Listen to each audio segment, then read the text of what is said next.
The boy from Bowral, Don Bradman, is still thought of as the greatest batsman of them all. Now that's based largely on statistics. They say you can't argue with facts.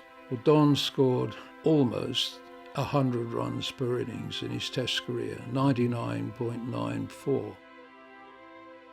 When I think of the batsmen I've watched, the best would probably be Brian Lara, Sachin Tendulkar. They average about 52, 53, 54 respectively. Donald Bradman averaged one good shot away from 100.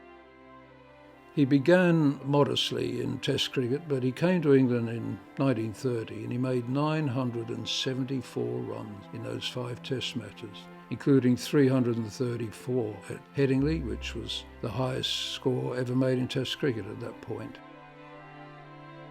And Donald Bradman was a great player over 20 years, admittedly with the war in between. He started off scoring prolifically and he finished in 1948 scoring prolifically too.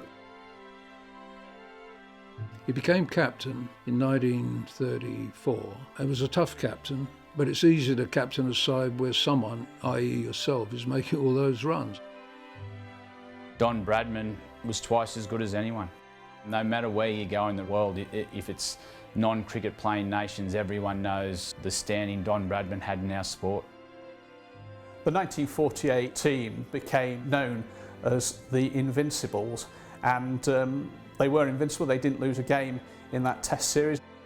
England thought they'd got him in 1932-33 in the bodyline series. They devised a new way of bowling to try and combat him. Donald Bradman still averaged 50-something. He didn't do too badly. We've had some great players in a lot of areas, and there'll be some great debates about who the best is, but Don Bradman stands above everyone. Lara, Tendulkar we think of as great players. What do we do with Bradman then? All we can do is find another word for him, and that's the greatest, because he was the greatest player who's ever played cricket. Then he became an administrator for longer than he'd been a player, and he served Australian cricket in total for something like 60 years.